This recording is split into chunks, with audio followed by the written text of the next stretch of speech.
Hello viewers and welcome back to our 12th episode of Crypto News Roundup. I'm Cryptic Lilac and I'm joined with Dr. Vin Menon from the BGBF, IBG and CGCX group of companies. We break down the latest news in crypto that has occurred on a weekly basis.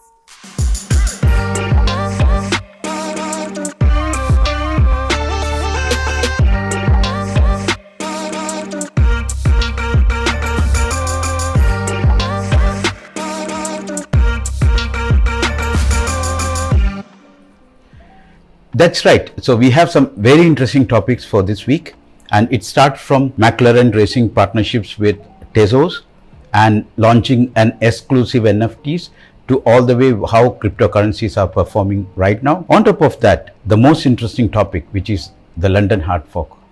The London hard fork sounds really interesting as Tim Bako, the community manager of the Ethereum Foundation, took to Twitter to announce that the London hard fork is scheduled to arrive on the Ropsten testnet around July 24th, followed by Gorelli and Rinkeby by the first week of July. Once the updates are successfully activated on the testnets, they should be pushed to the Ethereum mainnet shortly thereafter, which we're guessing to be somewhere around mid to late July.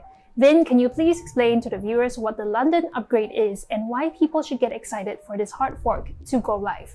Absolutely. The London hard fork is scheduled to upgrade the Ethereum blockchain, which implement 5 separate improvements proposals.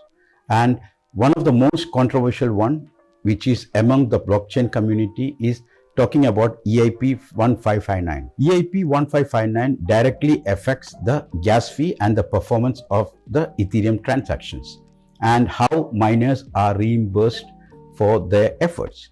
And this congestion on Ethereum, we all saw that few months back when the Ethereum prices were really high, it used to cost us like 20-30% of the transaction value. And how we can solve this, and that is what exactly EIP 1559 is about. And this is also helping to remove the 51% attack, which typically is happening on the Ethereum miners side during the peak period, is also going to be implemented. And what is the significance of this upgrade and how will it change things?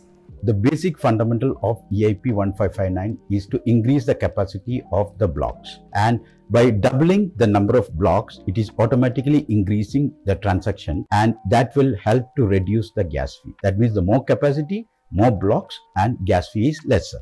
So it can easily write 2x number of transactions based on the current situation, based on EIP 1559.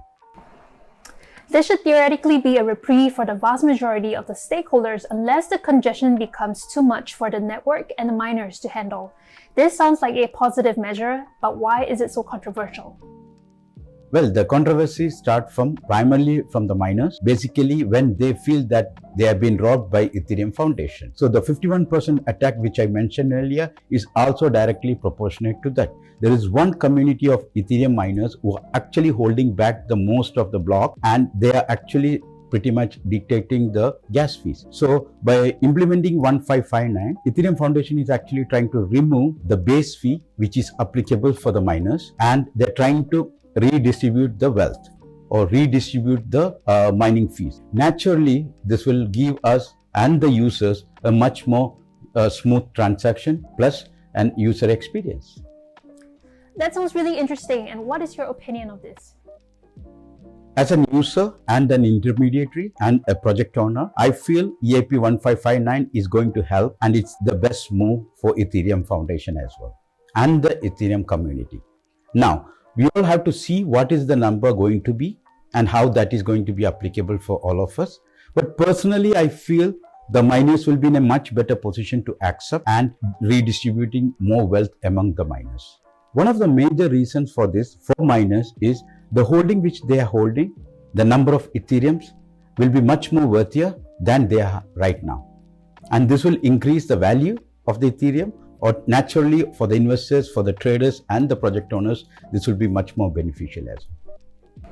Let's talk about the Formula One NFTs. It sounds really interesting, and what is your update on this topic? You heard it correct, Lilac. I have it on good authority that F1 racing team McLaren partnering with Tezos to launch an NFT platform which apparently celebrates the team's heritage and the experience and the knowledge base coming together with McLaren's team. When we are talking about official partnerships, they are quote unquote multi-year partnerships. So we would like to see how that is going to be fetching for the upcoming events. At the same time, it's not only focusing on Formula One, but also IndyCar and esports, with only one goal at a time, creating an NFT platform with fan experiences. This sounds really interesting as well, and this isn't the first time that Tezos has partnered with an F1 team.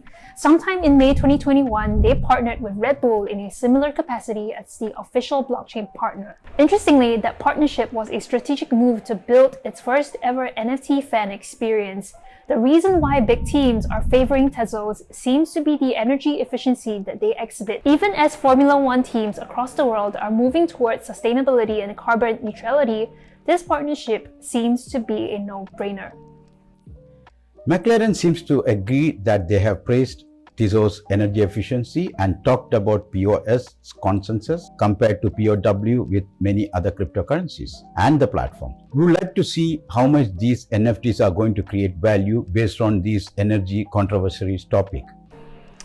Now I'm assuming you're talking about Bloomberg TV's interview with Fred Esran, co-founder of Coinbase.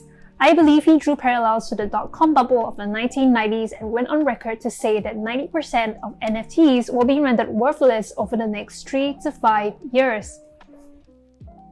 Yes, that's exactly what I'm talking about. In that true sense, I'm sure we can use the same logic and extend it to the world of crypto in general. Currently, we are talking about more than 10,000 cryptocurrencies. And if you ask yourself, how many of them are real? And how many of them is making any sense? So most of it are not. So basically the same phenomenon is going to repeat in terms of NFTs. But I'm more hopeful on a real world application for NFTs. For example, moving the title deeds, moving the smart contracts, and moving other use cases, which is a real world application to prove the authenticity of the document and non-fungibility of the document. And let's see if we are in a position to sell our cars, houses, machinery, etc. as non-fungible tokens very soon. Fingers crossed. Several crypto proponents seem to agree. While NFTs have definitely disrupted the art world, the real-world applications that they can potentially be used for are seemingly endless. That being said, as much as it saddens me, I have to say I agree with Fred's comments, and I won't be surprised if the actual number is higher than 90%. Well, speaking of numbers, there are other significant numbers that have recently made news. All of us know that crypto adoption within the last 24 months have went up really high. Some of the US states, which we are talking about, Hawaii, California, Colorado, and Florida, so over 600% increase in popularity. And year on year, the total adoption in US alone is more than 6% between last year to this year. Some of the meme coins like Dogecoin, which we saw a increasing number around 2000%, close to 2000% popularity. And another popular cryptos like Ethereum, the Dash, the LTC, Bitcoin, etc. increasingly increasing the popularity. Just to give you an idea, more than 500 businesses in California alone accept Bitcoin, leading to extremely positive signs for crypto adoption. These numbers seem to pale in comparison to China's availability of digital yuans over 3,000 ATMs in Beijing alone. However, it is important to note that other cryptocurrencies remain banned in China. On the other end of the spectrum, however, it seems like Paraguay is all set to follow El Salvador's example by tabling a Bitcoin bill and is expected to formally legalize within July. Carlitos Rejala, Paraguay's national deputy, tweeted out, "This is Paraguay. July, we legislate Bitcoin," in response to CoinDesk's tweet about a major Paraguayan entertainment group accepting Bitcoin. As we discussed last week, global adoption continues to grow and going towards upwards for Bitcoin and other cryptocurrencies. I'm feeling so proud about myself being the early mover in this industry. For the last 5 to 6 years, I've been extensively working on blockchain and crypto industry. If I were the citizen of US, probably I'll be falling under the top 6% of the people who have adopted crypto, at least to some degree. We only strive to be the top 1%.